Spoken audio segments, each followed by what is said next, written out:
Kevin, can you please promote Josh Kreitz as well? Thank you. I haven't opened the meeting yet, but Comey, did you have something to say about Commissioner Roper or Director Roper? Yeah, she did confirm that she'll be attending, so she should be joining anytime. Okay. She's coming over right now, Madam Chair. Okay. Sorry about that. Good morning, everyone. The Zoom said it was hosting another meeting. Okay. Well, I'll call today's meeting of Tuesday, March 2nd, 2021 to order. Board Clerk Moss, could you make our announcements and attendance, please? Yes, I can, Madam Chair. Thank you. The Housing Authority Board of Directors is now meeting in regular session this March 2nd, 2021. Director Roper. She's here. Director Savara. Present. Director Willie. Here. Director Rogers. Here. Director Fye. Here. Director Treese. Here. Director Harrington. Here. Thank you. The first item on the agenda for the Housing Authority Board of Directors is oral communication. Mr. Moss, do we have anyone signed up to address us at this time? We do not, Madam Chair. Okay, thank you. The next item on the agenda is the consent agenda. And for the Housing Authority Board of Directors, we have approval of the minutes from our February 2nd, 2021 meeting. Are there any questions or a motion? Do we have a motion to adopt the consent agenda? I move it. Director Roper has moved the motion. Second that. Director Savara has seconded. All those in favor, please vote by saying aye. Aye. Aye. Commissioner Fye? Okay, great. The consent agenda is approved 7-0. Oh, all those against? Sorry. Everyone voted for approval. Thank you, unanimous. The next item on our agenda is an action item to have an approval to authorize the executive director for the Housing Authority of Washington County to negotiate and sign an intergovernmental agreement with the Oregon Housing and Community Services program in the administration of the Landlord Compensation Fund program. And I believe we have a staff report first. We do. Good morning, Chair Harrington. Good morning, Housing Authority Board of Directors. My name is Comey Calavero, Executive Director of the Housing Authority of Washington County. We indeed have the intergovernmental agreement, and it has been reviewed by County Council, and we have the okay from there. So quick background before Josh steps in with more details. Last December, the Oregon legislature passed House Bill 4401, which dealt with extending the moratorium on evictions. The House Bill 4401 also included $200 million in rent assistance to landlords. $150 million of that $200 million would go directly to the Landlord Compensation Fund. And the state of Oregon is actually the entity that's accepting applications from landlords, reviewing them and approving them. They have enlisted the support of the housing authorities in this state, which includes our Housing Authority of Washington County, because of our track record in paying landlords monthly to be part of the disbursement process. We also will be issuing 1099s at the end of the year. We'll be verifying that the landlords are indeed who they say they are, and the properties are indeed in Washington County. And Housing Authority of Washington County, our compensation will be 3% of the total. We are expecting $22 million for this landlord compensation. The IGA, 3% of that is $660,000, which which we think is adequate to run this program, plus whatever liabilities may arise from this process. There's a very long process. Tenants have to sign declarations, and Josh will speak about the details. The only thing I will mention before I hand over to Josh is that there are no income restrictions on this program. So, whether it's a market rate or affordable or whatever, except for family members, once there's a tenancy agreement that's executed properly and you apply to the state and approve, we can disperse. So with that, Josh has a PowerPoint and he's going to walk you through. Good morning, Director Harrington and Housing Authority Board of Directors. Just for the record, my name is Josh Kreitz. I'm the Assistant Director of the Housing Authority. I think Comey teed this up very well. So I'm just going to ask that we move forward a couple slides, and we can move forward another slide, please. So I just want to start that the Housing Authority is really excited to partner with Oregon Housing Community Services. This is a much needed resource for the landlords in Washington County. There's a lot of tenants out there who have rent arrears. This is a great opportunity to help both tenants with back arrears and our landlords. Just a little bit more detail. Again, Oregon Housing Community Services, that's the state housing finance agency for the state of Oregon. And again, they administer affordable housing programs, stabilization through grants, loans, and other mechanisms. And as Comey already mentioned, they're going to administer this program for the state of Oregon. If you can move to the next slide, please. So again, Comey mentioned this already, that they decided to partner with housing authorities just because we had that unique ability to get rental assistance out the door really quickly. We know our communities, we know our landlords. It's something that we're able to do really easily. We're coming to the board today to ask for approval of an IGA. And again, every housing authority in the state of Oregon is working with OHCS independently on their IGA, but we've also kind of worked collaboratively on this process. So the IGA just spells out the terms and the conditions of what OHCS is going to do and what the Housing Authority of Washington County is going to do. Next slide, please. I'm not going to go through all of these, but maybe I'll just hit on a couple of the highlights. Again, the Housing Authority, just to give you a flavor of what we'll be doing in this process, we're going to verify landlord ownerships of properties. We'll be making the payments to landlords, notifying tenants, of course, that the payments have been made so they understand that. We'll reconcile payments with OHCS at the end of this process. And again, OHCS's responsibilities, they're many, but they're going to build and maintain the application system. We've been working with their staff here at the Housing Authority level, so we're staffed up appropriately and can begin implementing this program right away. They're translating the application documents, which is great. They have a really great web page out there that we've been utilizing. They're accepting, reviewing, and approving and denying applications, notifying the landlords of the approval status. And again, they put out just a lot of really good information on their website. So we have compile and publish FAQs.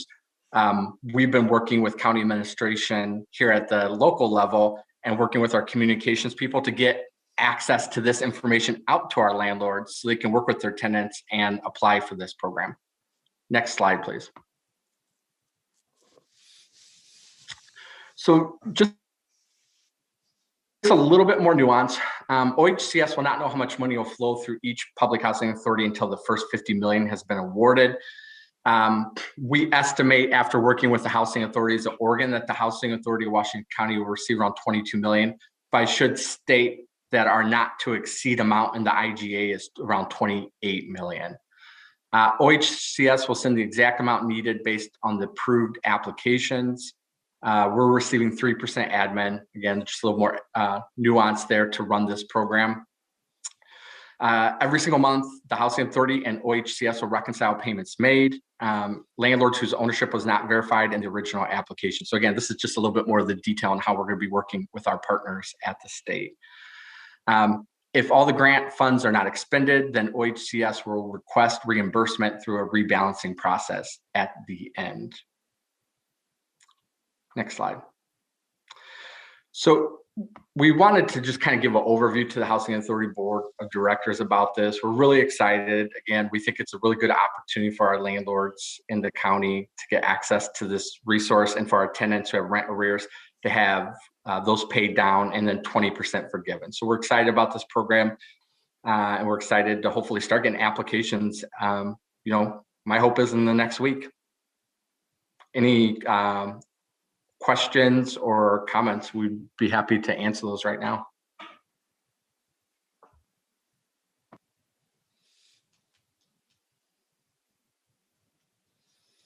Directors, Commissioner Rogers, do you have a question or a comment? Yes, thank you. And it maybe to Comey or maybe Josh. I'm glad you're excited. I'm excited too. This is a good program. But some technical questions real quickly. Since you're going to be making some determinations of payments to housing owners, if you check this through legal, who has the responsibility for errors, omissions, problems? Are we carrying special policies for that, or how's that going to work? And do we have any repayment liability? Let's say we disperse funds that don't fit the program, much like a federal program, you have to repay to the federal. Do we have somebody we have to repay to?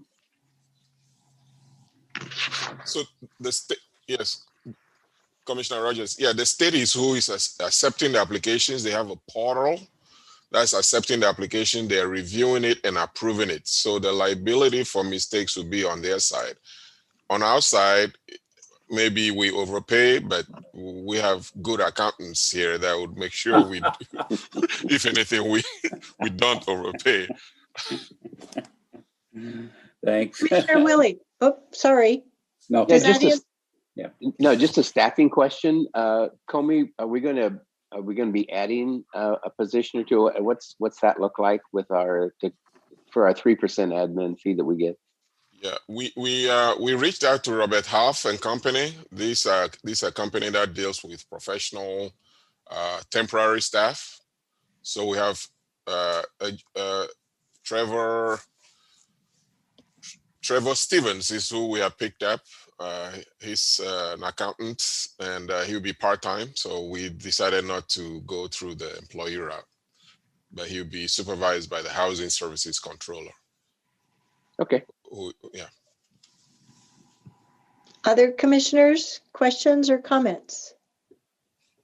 I have a quick question. This is a really great program. I'm excited too, Josh. What is I'm trying to figure out the definition of a landlord and who is considered a landlord, and is there an opportunity for non-traditional landlords to be able to be supported by this fund as well? Yeah, that's an interesting question. So I know that when the applications come into OHCS, they kind of rank and file them based on the size of the landlord and then how much tenant debt is going to come in. So I was reviewing the FAQs and all of their material over the weekend. I didn't see any language specifically about non-traditional landlords. I do know that as luck has it, we have Director Savra from OHCS is on our board. So I don't know if there's anything he would like to add, but I didn't say anything about non-traditional landlords in any of the materials in our conversations. If I may add quickly to that, the only restriction is on family members. So if you are renting to a family member without a rental agreement, then you will not be a landlord or you'll not be eligible. But anything, even hotels, depending on the type of arrangement they have. So, and with that, I'll be quiet. It's very broad. And I would assume that the terms and conditions of all of that are set out either through House Bill 4401 or the rules that the Oregon Housing and Community Services is putting forward for this specific program. And as you said, they process that, or they decide which applications are approved, and then we're their fulfillment house. Yeah, I'll just add really quick. So I do work for OHCS. So definitely want to make sure that's on the record for folks. But I work in a different division than the affordable rental housing division. I think one important flag is if a landlord came to this program and wasn't eligible because of the relationship between maybe a family member or something like that, the House Bill 4401 also allocated, and Comey mentioned this perfectly, that $50 million goes more towards tenants. So we're actually delivering that directly to community action agencies. So here in Washington County, that's the Community Action Organization. And so they have an allocation of that $50 million that can go out to support, I think, some of those more unique arrangements that are really helpful to just have a bit more flexibility on the tenant side, because you could, a tenant would be the one applying. Obviously, a landlord can help a tenant problem, but definitely there's sort of that alternative path to get some assistance if there's some strange arrangement that makes them ineligible for the landlord side. One last comment. There's Oregon Revised Statutes number 90 is what was referenced in the administrative rules. So for your question, Commissioner Fye, so even room rentals, studio apartments, subleases, they are all eligible as long as it's subject to a rental agreement according to ORS 90. So it's quite broad, but but only family members are excluded. And that's also defined in the ORS. Thank you. Thank you, Comey. That's really great to hear, because I know there are the non-traditional landlords out there who are also in this bind with the pandemic, renting their house to folks, but then those folks have lost their house. So I'm glad to hear that. Thank you. Mm-hmm. Can I ask just one more question? I like what was asked because it's an interesting question. So the rules of attribution, as we know them, don't apply in this case other than related family members. So related companies, related other activities, trusts, that doesn't apply to. And that may be too technical, but I'd like to know the answer to that, because this has some broad applications to what you might refer to as non-traditional, but there's a lot of relationships that aren't just between direct family members, they're between corporate entities and other types of entities. So let me know off stream. Yeah, the only exclusion they had is the ORS, and the section is ORS 90.427. They said it's immediate family members are the only exclusion. So even if you're renting a room or subletting or mobile home, anything is eligible. I think the goal here is to reach a very broad audience. And I have not read the ORS 90.427, but we certainly could follow up and shed some light on it. Or if we get questions, point them to OHCS as well as that ORS. Correct. Yeah. So I have a question. So you talk on slide 6 about the admin costs. And so one of the things that this board of commissioners is hearing more about is the underlying infrastructure that the agency needs in order to track true costs for staff coverage for different grants and whatnot. So my question is, how will you track your true costs? Will you be using some kind of infrastructure like Kronos or some other package where your team is able to track that? I certainly understand you have, the contract for the temporary staffing, but beyond that, if there is other supervisory time or approval time from, I'll just say Comey or Josh, for example, that accounting is handled. How's that done? Chair Harrington, that's more a question for Ling, who is our housing services controller. I know we use Smartsheet.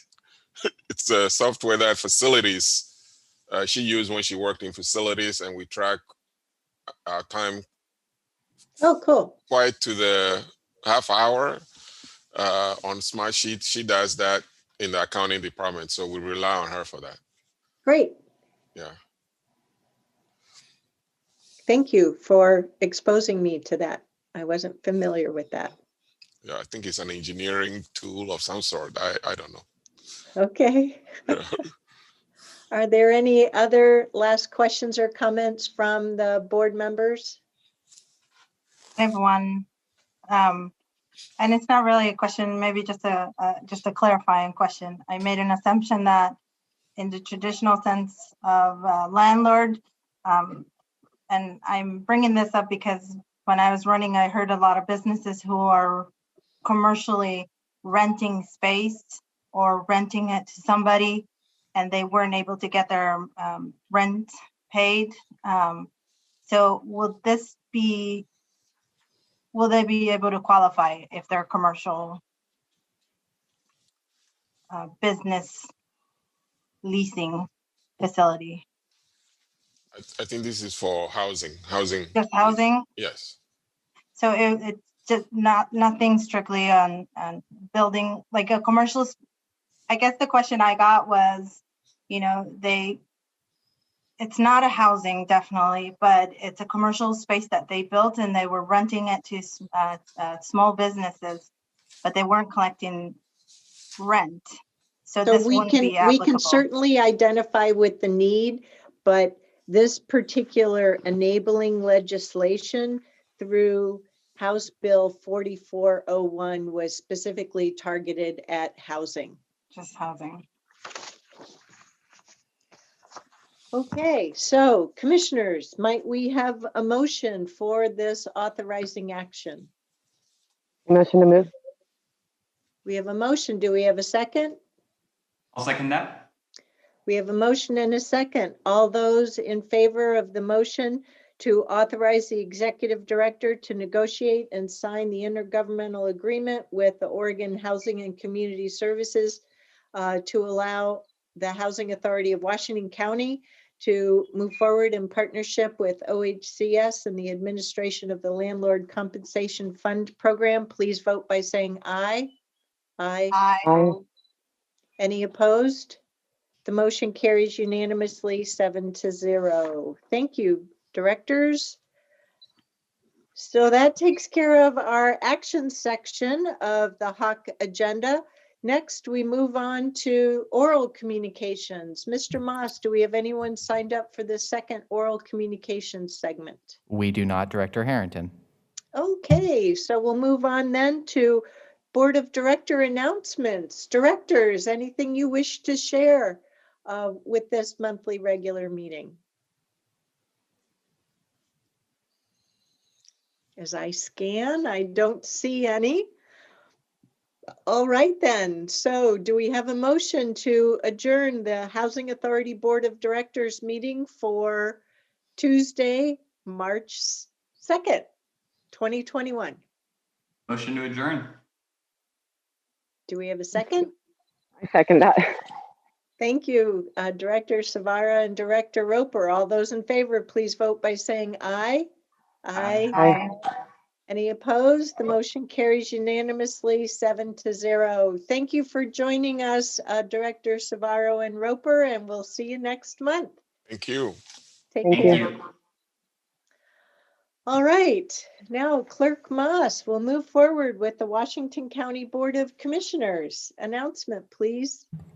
Thank you, Madam Chair. The Washington County Board of Commissioners, also meeting as the Board of Directors for Clean Water Services and all other county service districts, is now meeting this regular session, March 2nd, 2021. Commissioner Willie? Here. Commissioner Rogers? Here. Commissioner Fye? Here. Vice Chair Treese? Here. Chair Harrington? Here. Thank you and welcome, everyone. The first item on our agenda is oral communications. Mr. Moss, what do you have for us today? Madam Chair, we did have one person signed up, but they are not online, so we can move on to the rest of the business. Okay, and hopefully they'll join us and we can come back to them in the second communication period. All right, the next item on our agenda then is the consent agenda. Today's consent agenda consists of one set of minutes from February 16th, 2021, 2 items under Clean Water Services, 3 items under Land Use and Transportation, 1 item under Support Services, and 1 item under Service District for Lighting. Chair Harrington, can I interrupt quick? Clerk Moss, can you promote Diane into the meeting? Yes, Tanya. Thank you. I apologize. No, that's very appropriate. We want to make sure we have all 3 of our direct reports, our executive team here in our meeting. So Ms. Taniguchi Dennis, I just announced the contents of the consent or summary contents of the consent agenda. Commissioners, what are your wishes with regard to the consent agenda? Move approval. We have a motion. We have a second from Commissioner Rogers. All those in favor of approving today's consent agenda, please vote by saying aye or thumbs up. Aye. Any opposed? Seeing none opposed, the consent agenda is adopted unanimously 5-0. Thank you. Next, we'll move on to the consent, excuse me, 2 proclamations. We have 2 proclamations today. The first one is to proclaim March 2021 as Developmental Disabilities Awareness Month in Washington County. Colleagues, you may recall that last year, with the advent of the global pandemic and whatnot, we weren't quite able to have the same level of proclamation and presentation as in the past. So we're able to spend a little bit more time today without the panic of a pandemic on this. So I'd like to turn it over to our Director of Health and Human Services, Marnie Kyle. Good morning, Chair Harrington and board. My role today is just to introduce Colin Fitzgerald, who is the division manager for our developmental disabilities program. And I'm not sure if he wants to make his comments before or after you adopt the proclamation. Mr. Fitzgerald, welcome. Hello, and what would you prefer? I'm okay to start if you'd like to read the proclamation afterwards.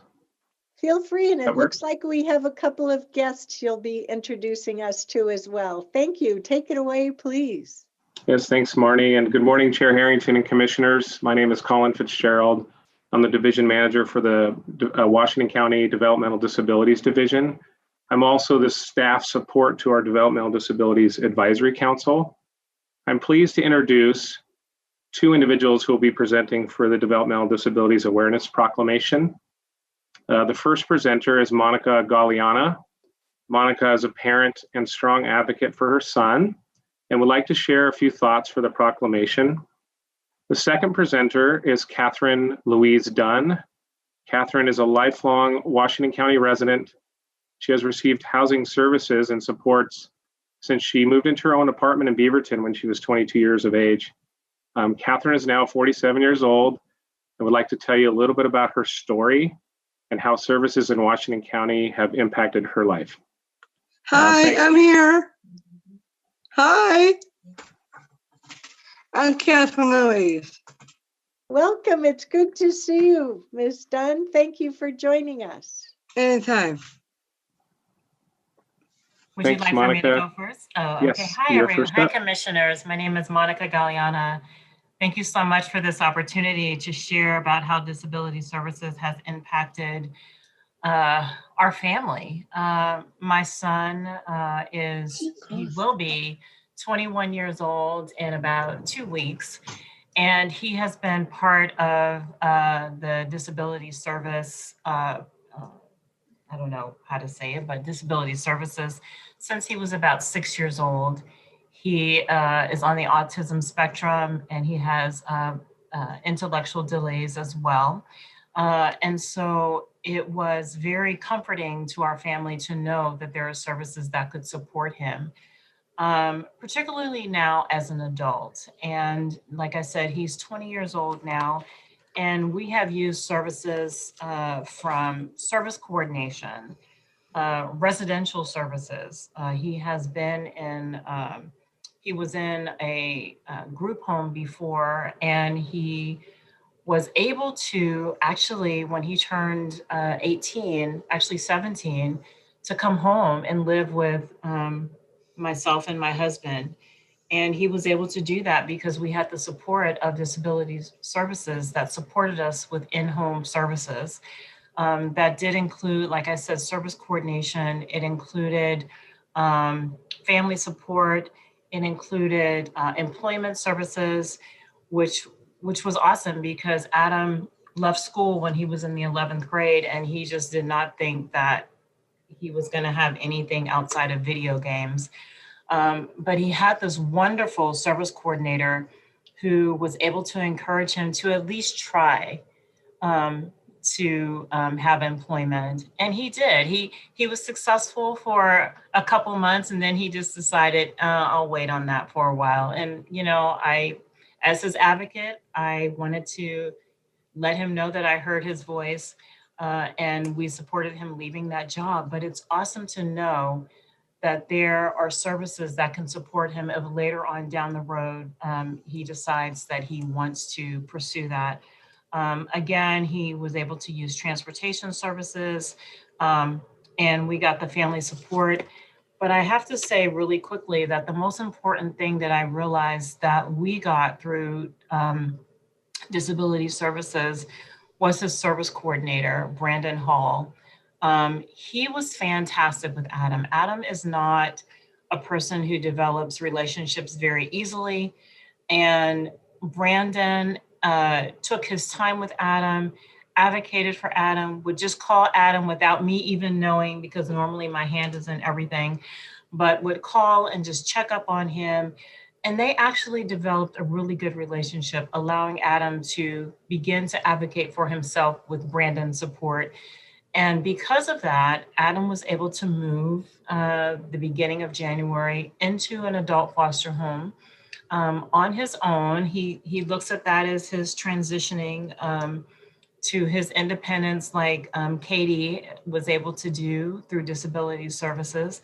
And I'm just really proud of that transition that he's making. But again, we would not be able to do that, and I would not feel confident in his ability to do that without having people that supported Adam through this journey. The only thing that I would say that I did not like about disability services, because there's always two sides of the coin, was that when Adam transitioned from being in home to being out of home, we had to change service coordinators. And, you know, we did not have that continuity of, well, we still have the same services, but for Adam, it was really important for him to be able to maintain that relationship with his other service coordinator. And I understand that that's just part of the process, but that was really difficult transition for a family. But thank goodness the services are still continuing for him, and we know how to reach Brandon if we ever need to. So anyway, thank you so much for allowing me to present, and I'm really excited about this proclamation. And with that, I will pass it to Ms. Katie. Thank you for bringing the services to life. Ms. Dunn, could you share your experiences with us? I love living in housing apartment housing. It's always a good fun. And yeah, I was 22 when I first moved out. So what's up? Read your story now. Again, It's time for you. okay, There's your okay. speech. Okay. Sorry, I have a speech also. I have been in that court apartment. I've been 5 for 47 years, and my name is Catherine Louise Dunn. And I've been living on my own in my own apartment for years on 7th Street in Beardton since '95. I do have housing maintenance who come by every time I have a problem. They always send nice guys to help me fix my things. And I always remember to pay my rent on time, and I know I never miss the time to pay it. and really I'm glad to live here. I have my own place and it makes me feel good and independent. Before COVID, I am a Fayette County student. I'm a Special Olympian, and I work at Community Pathways in Portland. And I know SRI is an agent like Community Pathways is.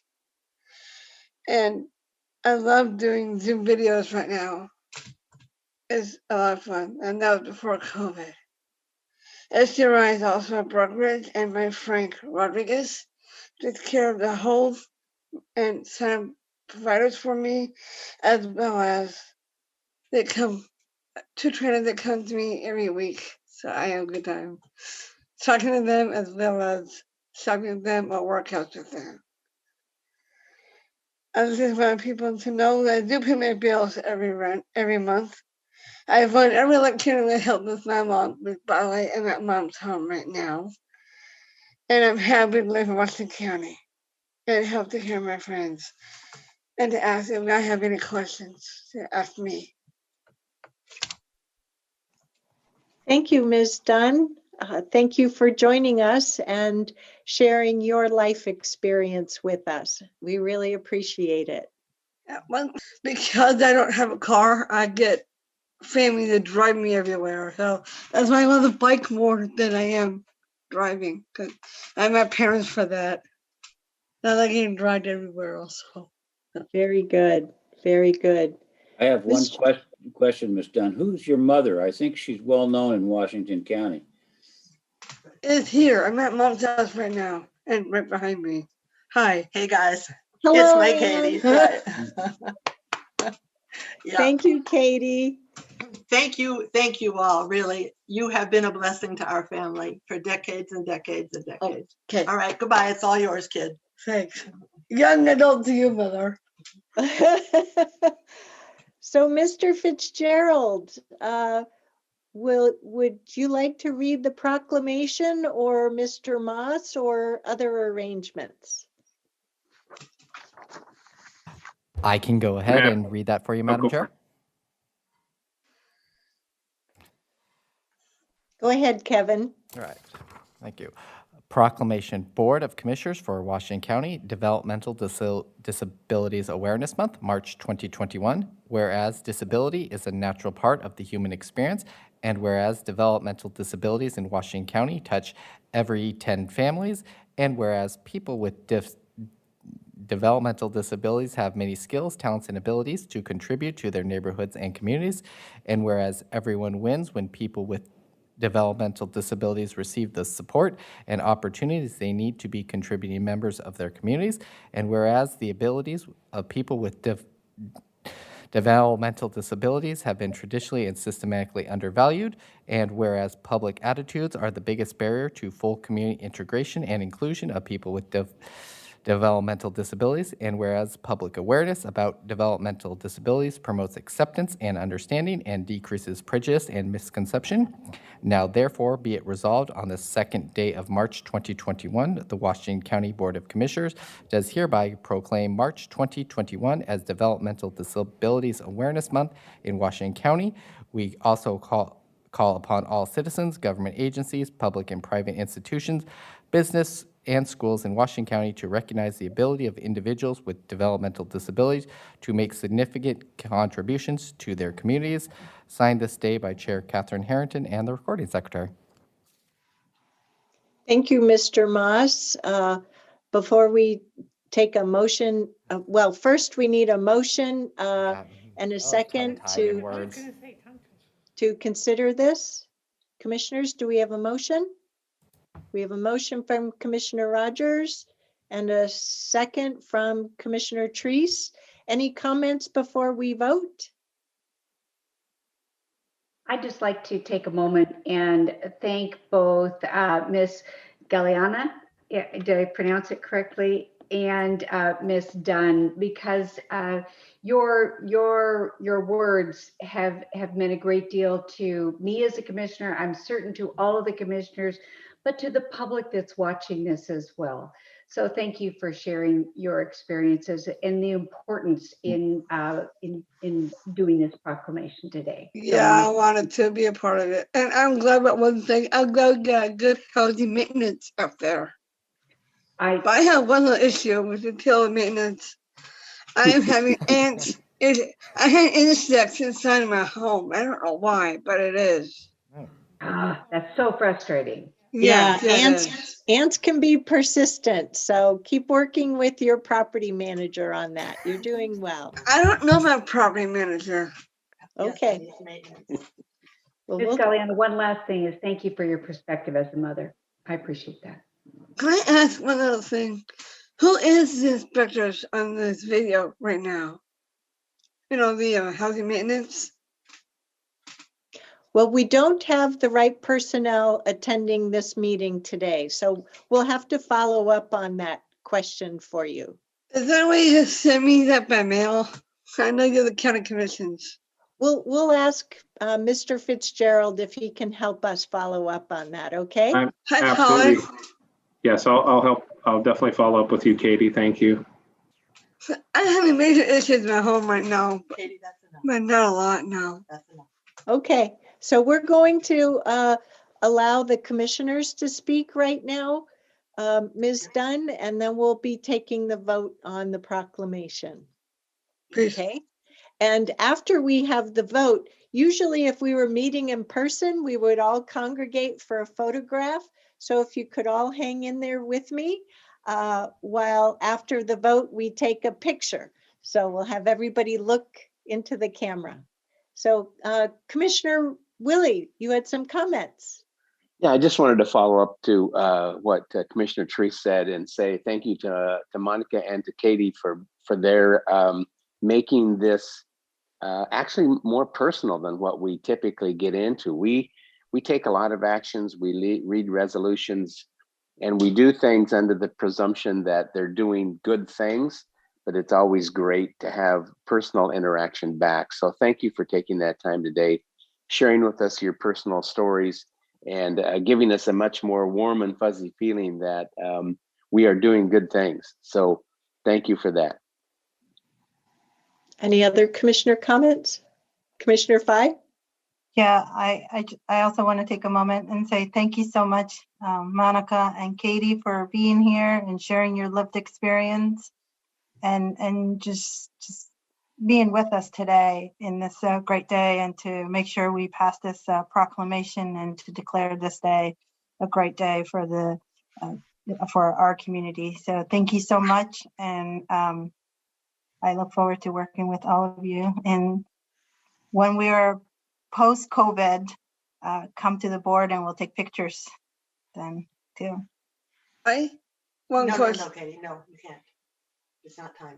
So commissioners, my comments are that in addition to the whereases and the be it resolved with regard to the specific recognition, I really want to say that I appreciate today's proclamation, and as well as what our guest speakers spoke about, because they are reminding us that having a thriving life, thriving as a person, means not only having a stable place to live, but having the opportunity for work, to support ourselves, but also to have an active role in the community through employment, but also having the opportunities to recreate and spend time within our community. And I think Katie really brought that forward to life, as well as Ms.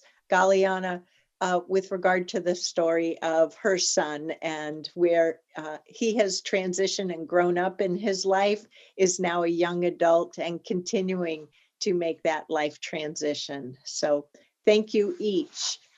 So now we have a motion and a second to adopt today's proclamation. All those in favor, please vote by saying aye. Aye. Any opposed? The motion carries unanimously, 5-0. Now, if everyone could please just put on your best smiling face in the camera and I'll take a picture. Way to go, all done. Thank you very much. So now we have that for our staff to post on social media as well. Thank you again, Ms. Dunn and Ms. Galliana, for joining us today. Really appreciate it. And it's lovely to see you again, Anne. Thank you.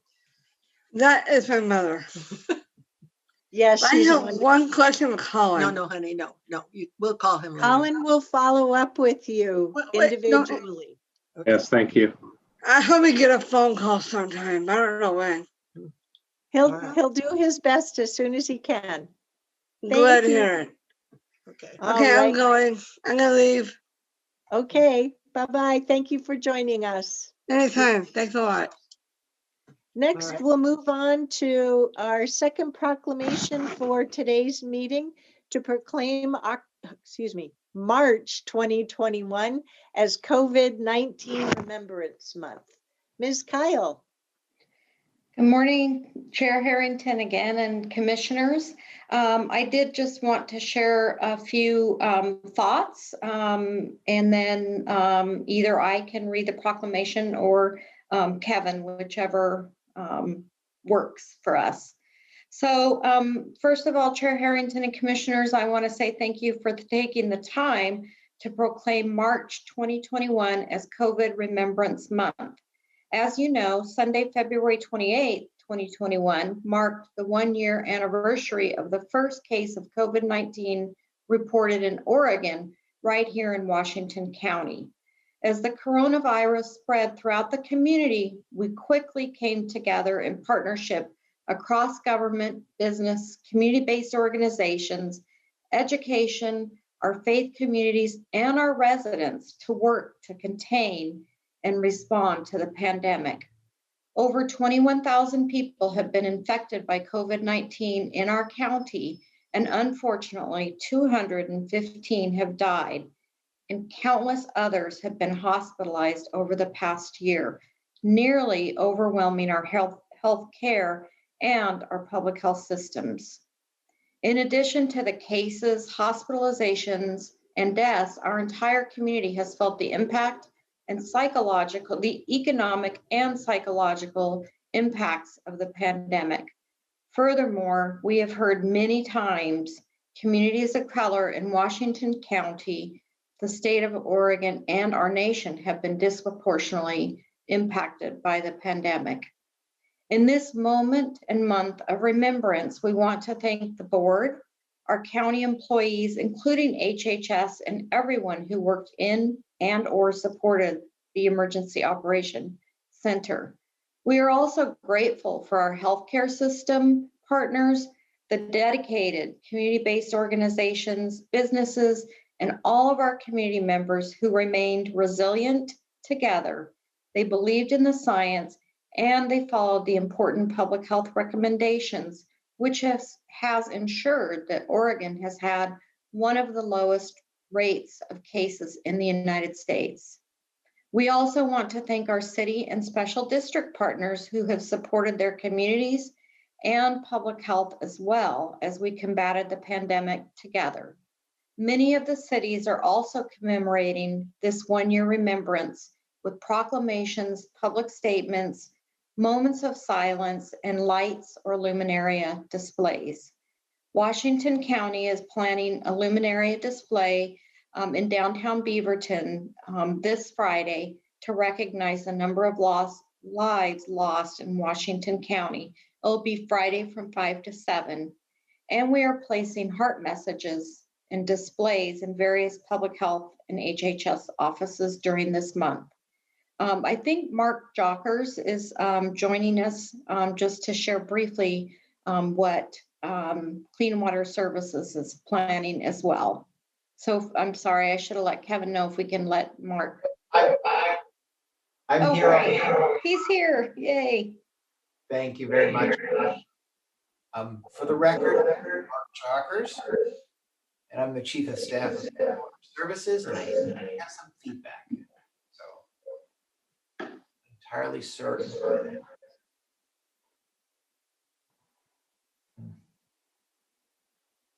Okay, is that any better?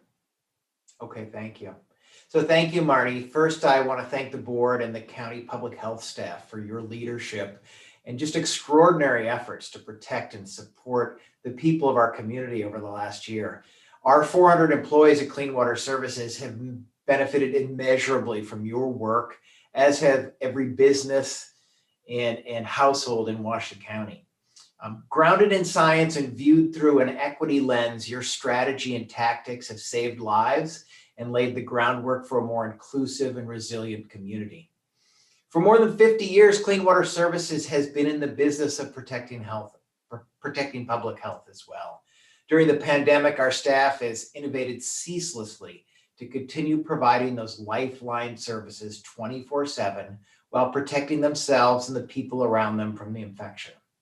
In the face of the pandemic, wildfires, winter weather, and other challenges, staff have maintained continuity of operations and even launched powerful new initiatives specific to the pandemic, such as the People Protecting People PPE distribution program and the nationally recognized COVID-19 sewer surveillance project. Each worker, resident, and family is experiencing these challenges in unique ways. As Clean Water Services, we've found new ways to express gratitude and care for both our customers and our coworkers. I specifically would like to thank the board for making it possible for Clean Water Services to postpone a planned rate increase last year and join our fellow utilities in providing ratepayer relief through the CARES Act over the last year. We're grateful for the opportunity to join you in observing COVID-19 Remembrance Month and are eager to work together as a resilient community to recover from this unprecedented challenge. Thank you very much. Thank you, Ms. Kyle and Mr. Jockers. Marnie, did you have something more? Yeah, I just wanted to make sure that I correctly said our Luminaria display is going to be in downtown Hillsborough. Thank you. Downtown Hillsborough, 5 to 7 this Friday, March 5th. Yes. Terrific. Great. Mr. Moss, could you please read today's proclamation? Yes, I can, Madam Chair. Proclamation, Board of Commissioners for Washington County, COVID-19 Remembrance Month in Washington County, March 2021. Whereas in December of 2019, a highly contagious and deadly novel strain of the coronavirus, now named COVID-19, was detected and began to spread in countries throughout the world, including the United States, prompting the World Health Organization to declare a pandemic in March 2020.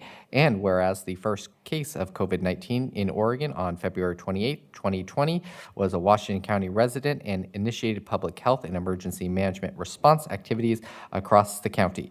And whereas despite the efforts of government officials, healthcare workers, first responders, community leaders, businesses, schools, community members, and others to respond to and mitigate the spread of COVID-19, the pandemic has taken a tremendous toll on our community's health, well-being, and economic stability. And whereas as of February 17, 2021, Washington County has had 20,698 confirmed cases, resulting in 943 hospitalizations and 208 deaths, as well as countless friends, family members, and loved ones affected.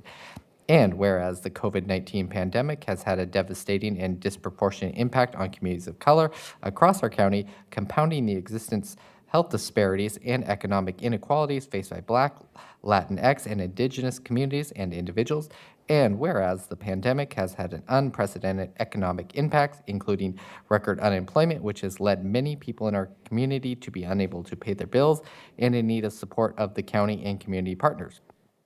Now, therefore, be it resolved on the second day of March 2021, Washington County Board of Commissioners, acting as the Board of Health, does hereby proclaim March 2021 as COVID-19 Remembrance Month in Washington County, encourages all community members to continue to practice public health safety measures, show gratitude to essential workers, and hold a moment of silence for the lives lost, and work together as a resilient community to recover from the COVID virus pandemic. Signed this day by Chair Harrington and Recording Secretary.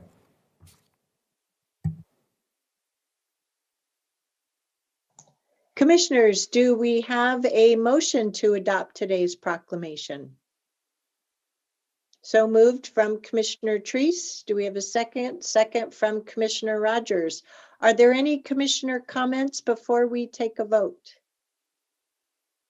I know we've been working very hard to support our community and our economy, working with partners throughout the county, the region, and the state, as well as the nation, and really, especially through Clean Water Services, the world.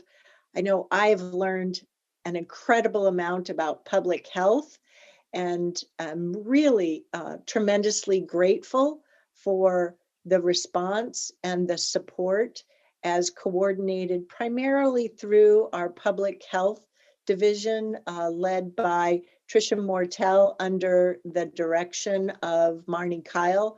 The tremendous work that Clean Water Services has done as well as highlighted here.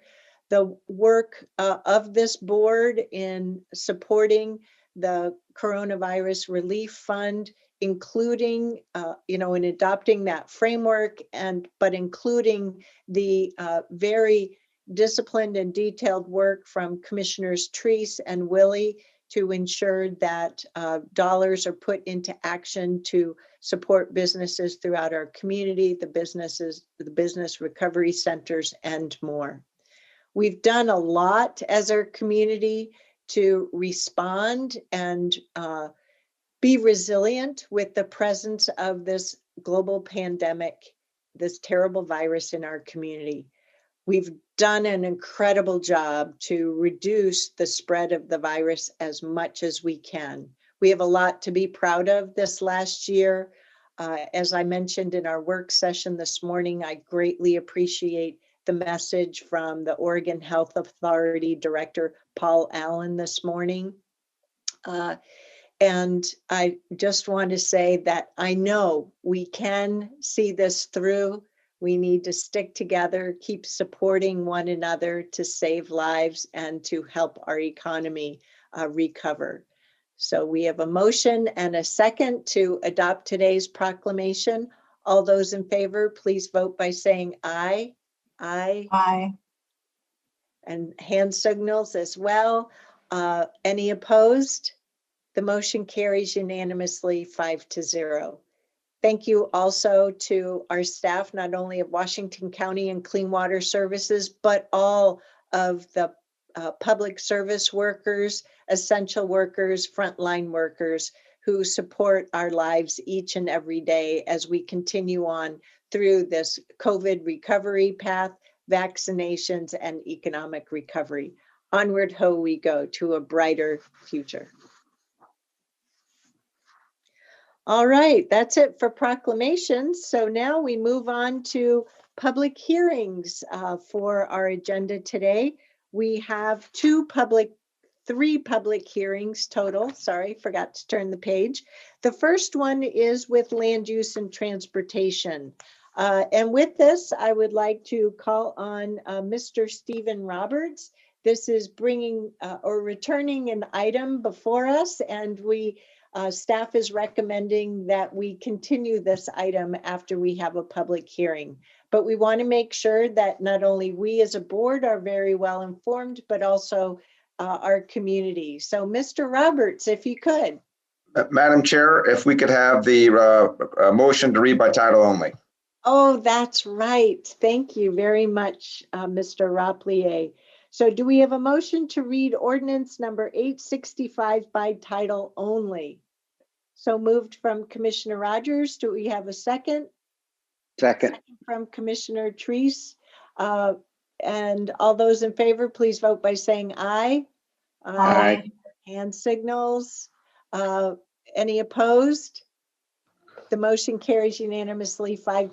Mr. Rapplier, please. Ordinance number 865, an ordinance amending the comprehensive framework plan for the urban area, the rural natural resource plan, and certain community plans to reflect urban growth boundary expansion areas. Thank you. Now, Mr. Roberts for staff report. Thank you, Chair and Commissioners. I'm actually just going to turn over to Teresa Cherniak and Todd Borkowitz are going to walk us through the presentation. And then Todd, Teresa, Andy Back, and myself are here to answer any questions that you might have. Thank you. All right. Well, good morning, Chair Harrington and Commissioners. I'm Todd Borkowitz, Associate Planner with LUT Community Planning, and I'm here today to briefly summarize Ordinance 865 on urban growth boundary expansion and to request a future continuance since state level appeals are not yet resolved. Next slide, please. So a quick reminder, this ordinance has to do with the county's responsibilities with urban growth boundary expansions. Hillsborough, Beaverton, and King City each submitted proposals for expansion to the urban growth boundary, or UGB. The board acknowledged a concept plan for each area, and Metro Council approved the proposals back in 2018. So this map shows the 4 Washington County areas that were added: Hillsborough's Witch Hazel Village South, Beaverton's Cooper Mountain, and at the bottom, King City's Beef Bend South. And then at the very top is an area referred to as West Union Village Square. It's a small property brought into the urban growth boundary to alleviate a health hazard from a failing septic system. So the Land Conservation and Development Commission, or LCDC, approved the expansions in 2020. However, the approval was appealed to the Court of Appeals shortly thereafter. And at this time, the appeal has not yet been resolved. So Ordinance 865, which addresses these UGB expansions, was continued last year at the request of the Department of Land Conservation and Development, or DLCD, which requested it to be continued until all appeals of the LCDC order are resolved. Next slide, please. And so based on the county's comprehensive plan requirements, the ordinance is to move new UGB areas from the rural to the urban plan areas. The ordinance would change multiple comprehensive plan elements, including the Rural Natural Resources Plan, the Comprehensive Framework Plan for the urban area, and for community plans. Changes generally include removing rural land use that's no longer applicable and adding designations for urban areas. It would transfer mapped Goal 5 resources from the rural to the urban area, and it would assign expansion areas to a community plan. So important to note, farming is considered a limited interim use, and it can continue, while other land uses in FD20 would allow some different uses at different levels of review. These uses would be limited because the designation is intended as an interim holding district until areas are annexed by the cities. Next slide, please. So prior to the start of the August 5th Planning Commission hearing on this ordinance, one property owner noted that insufficient time was provided to respond to the Measure 56 notice. On the advice of County Council and staff, the Planning Commission continued the hearing to August 19th and continued to accept public testimony to meet the Measure 56 notice requirement. At these hearings, some property owners requested that the current land use continue and had questions about tax implications of the change of the rural land use districts to FD20. One property owner in particular asked that the effective date of the ordinance be delayed until her property, until near to the time when her property would be annexed by the city of Beaverton. Staff noticed that the tax implications are not a land use issue and not usually part of the deliberations, but did provide some additional information from the Office of Assessment and Taxation, and it recommended individuals contact them directly for information on specific tax implications. Staff also notified Assessment and Taxation of today's hearing. Excuse me.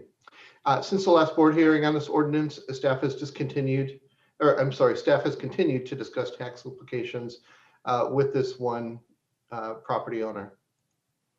Next slide, please. So prior to the Planning Commission hearing, DLCD requested that the county continue the ordinance until all appeals of the LCDC order approving the 2018 UGB expansions are resolved. On August 19th, the Planning Commission voted 5-2 to recommend the board approve Ordinance 865 contingent on resolution of the appeals. And then on September 1st, the board voted unanimously to continue the hearing to March 2nd, 2021, today, in anticipation of a resolution of all these the appeals to the LCDC order. Next slide, please. So since the state level appeal is just starting in the Court of Appeals, and there are no indications of when this appeal or any other further appeals might be resolved, staff recommends that the board conduct today's public hearing and at its conclusion, continue the hearing until September 7th, 2021, to allow time for the resolution of appeals of the order. Should it not be resolved by that point, staff would recommend an additional continuance. Next slide, please. So that's the end of our presentation. I'm here to answer questions and any questions that you have. Again, Stephen Roberts, Teresa Cherniak, and Andy Back are joining me to help answer any questions that you have. Thank you. We go back one slide, please. So Mr. Rapplier, legal. I just have a question for you. I believe by Oregon requirements, in order for us to continue the topic to a future date with a future condition, that we have to do so with some date certainty. So I'm just asking to confirm that that's why we have to identify a specific date, such as September 7th.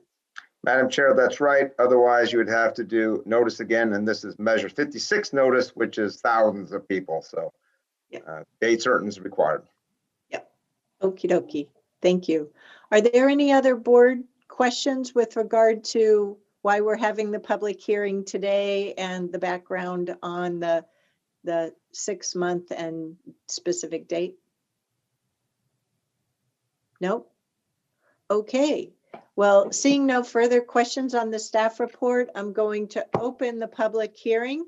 I wish to note for the record that we received written testimony from Alice Kinsner. For the record, Mr. Moss, do we have anyone signed up to testify on this ordinance in person? Yes, Madam Chair, we do. We have Alice Kinzer to provide comment to you. All righty. Thank you. If you could take care of that process. Yes. Alice, can you hear us? Yes. Okay, we can hear you. Please go ahead for up to 3 minutes. Great. Good morning. My name is Alice Kinzer, and I'm speaking for both my husband and me and others that own property in the Cooper Mountain area that land use ordinance 865 will affect. I would like to correct an error in my written statement. All timelines should read 2 to 3 years regarding annexation to Beaverton. All Beaverton's publishments state annexation will occur between 2023 and 2024. I've been a strong advocate for delaying land use ordinance 865 because Beaverton does not plan to annex Cooper Mountain until 23 or 2024. And I understand that this land use action does have to occur for the annexation to proceed, but it does not need to occur several years before Beaverton is ready to annex. I hope you've also received my submission to the board sent on Monday, and you've had an opportunity to read it and study the 2 exhibits pertaining to the Goal 5 SNR area impact Beaverton is proposing on over 500 acres of our property. I do want to highlight certain aspects of my written statements. You already know my concerns are based on this zoning change and the property tax increase that will occur to landowners because of the land use ordinance being approved several years before annexation will occur. In FD 20, all zoning will automatically increase for property that's not in some sort of deferral program to between $2,000 and $3,000 per acre. A number of people that are either not in a forest deferral or will lose a forest deferral is going to end up losing possibility of their property. On top of that, the designation of the significant natural resources is going to compound problems because our property is going to be greatly reduced. I've talked to so many different people, and everybody's telling me this doesn't need to happen right now, including Metro. And I'm just asking you, as the commissioners, to realize that it will be a poor reflection on each of you as an individual and the board you serve on if you approve this now. And I encourage you to pass this land use ordinance at the appropriate time prior to the annex, days sooner. Thank you.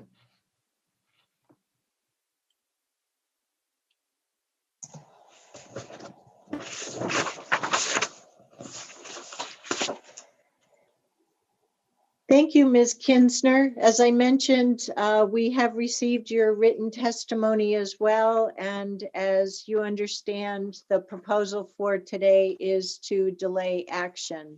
And we are required to put forward a specific date to once again revisit that.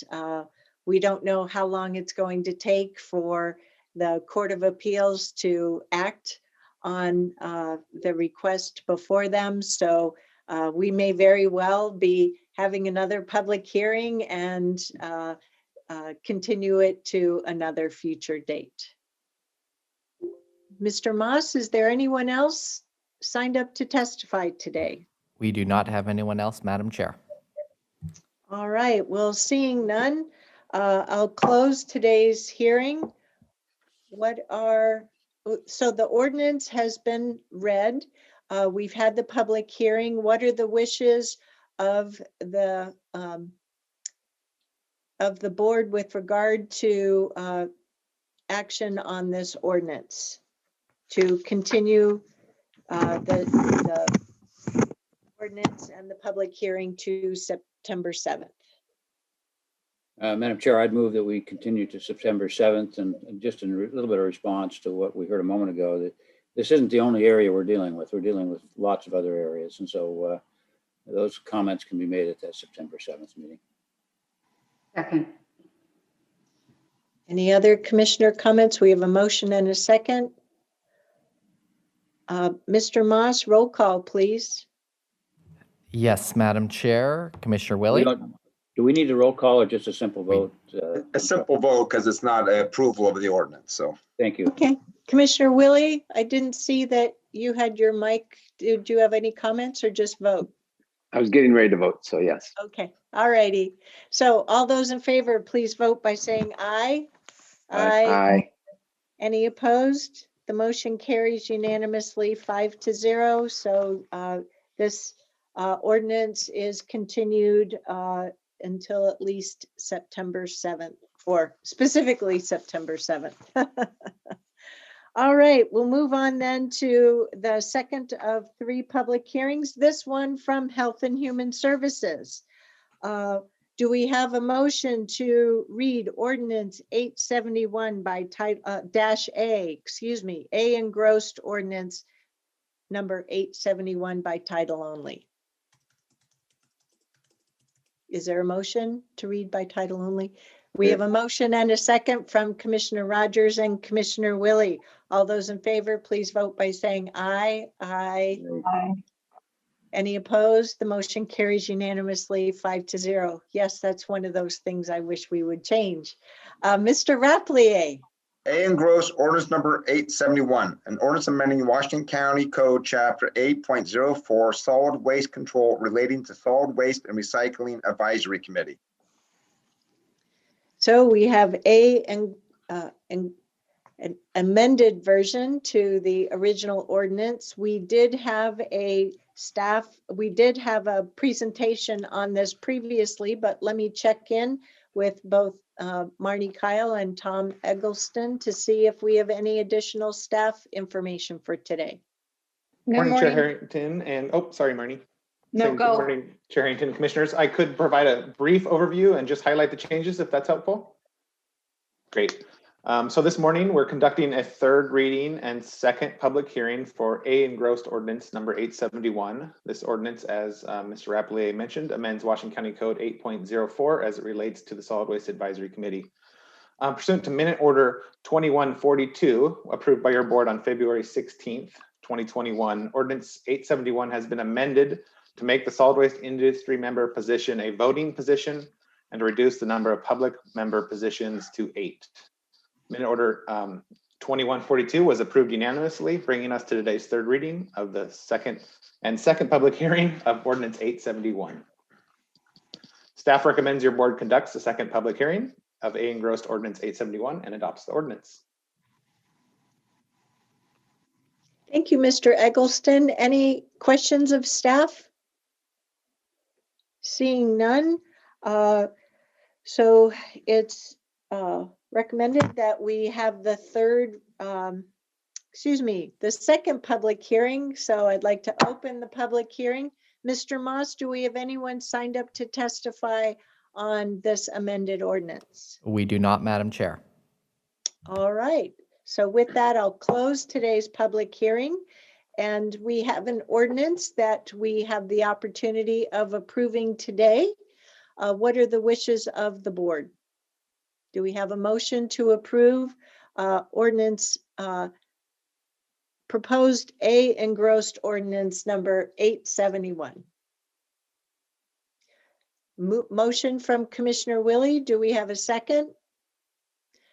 A second from Commissioner Rogers. This will be a motion to adopt the ordinance. So with that, we'll take a roll call, please, Mr. Moss. Yes, Madam Chair. Commissioner Willie. Aye. Commissioner Rogers. Aye. Commissioner Fye. Aye. Vice Chair Treese. Aye. Chair Harrington. Aye, yes. The motion is unanimous, 5-0. I'd like to recognize Commissioner Willie's efforts to ensure that there is solid waste representation actively on the committee through a voting member. So thank you. We have one more public hearing for today, and that is from County Council. Mr. Rapelier. Sorry, Madam I've Chair. lost my note here. Go ahead, sir. Yes, if we could have a reading by title only, please, first, and then I'll do a brief introduction before a public hearing. So moved. So And moved. second from Commissioner Willie. Thank you, Commissioner Rogers. All those in favor, please vote by saying aye. Aye. Any opposed? Terrific. The motion passes unanimously to read this by title only. Mr. Rapelier. Ordinance number 874, emergency ordinance amending the emergency service chapter 8.36.030 to allow extending the emergency declaration for 90 days. So I'll jump right into the staff report. Thank you. As you well know, the board suggested that we use time of the board more appropriately and have less emergency declaration extensions. So we had a work session on this where the board directed me to draft an ordinance to extend it for 90 days. And that's all this ordinance does. And just as a matter of procedure, this is an emergency ordinance. So you can have one reading, the public hearing, and then adopt it, and it will become effective immediately. And that will flow into your next item, which will be the action item to extend the emergency declaration for 90 days.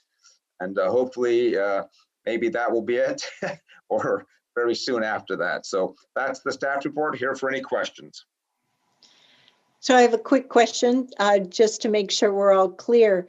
This would allow us to extend the declaration for up to 90 days, but we can terminate the declaration at any time within that time period, right? Absolutely right. It's up to, so if you think it's going to be less, you can do 60 days.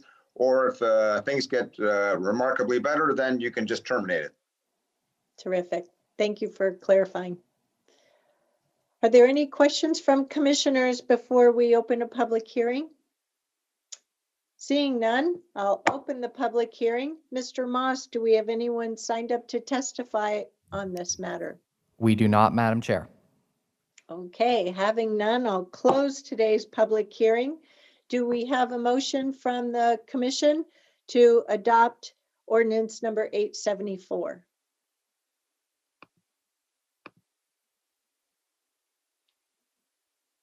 Motion to approve requested action. And a second from Commissioner Treese as well. Thank you, Commissioner Willie. We have a motion and a second. Mr. Moss, could we have a roll call, please? Yes, we can, Madam Chair. Commissioner Willie? Aye. Commissioner Rogers? Aye. Commissioner Fye? Aye. Vice Chair Treese?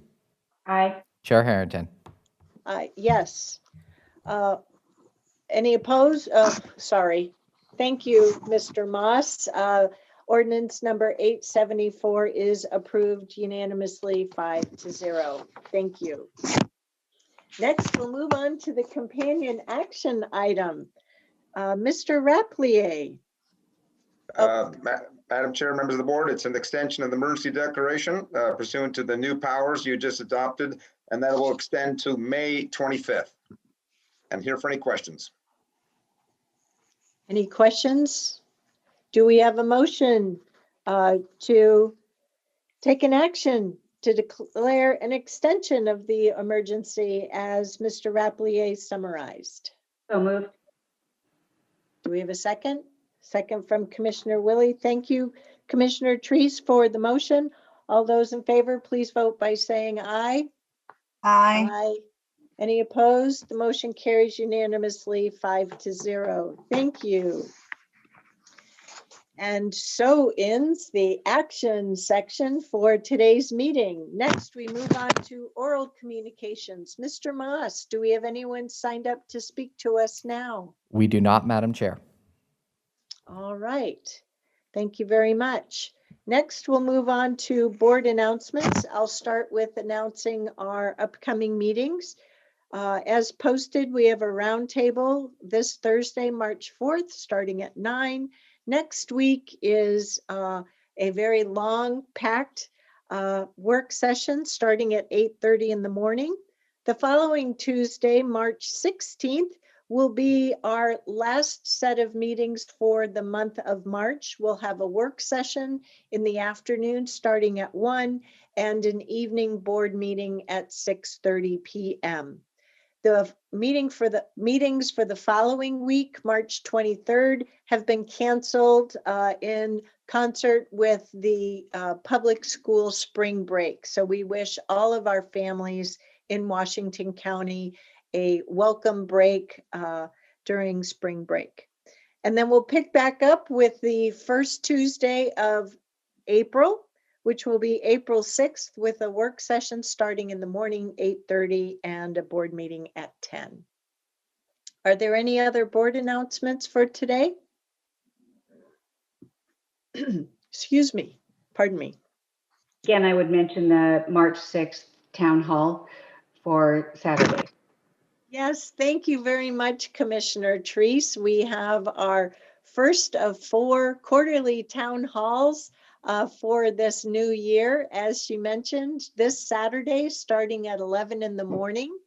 Folks can participate in that via the Zoom application. The logistics are available. You can pre-register if you'd like, so that those are delivered to you conveniently, or you can see our Board of Commissioners meeting page. In addition, you can also watch via the county's YouTube channel on Saturday as well. But if you want to ask us questions during the meeting, please see the board meeting logistics for sending those by email in advance or asking on camera. Thank you, Commissioner Treese. So we're planning to focus on our priorities for the year, and each commissioner will be highlighting those. So thank you, colleagues. Are there any other board announcements? Seeing none, do we have a motion to adjourn Tuesday, March 2nd, 2021 Board of Commissioners meeting. Motion from Commissioner Willie. Do we have a second? Second from Commissioner Rogers. Sorry. All those in favor, please vote by saying aye. Aye. Any opposed? Motion carries unanimously 5-0. That's it, everybody. Our meeting is adjourned. We'll pick back up with the work session at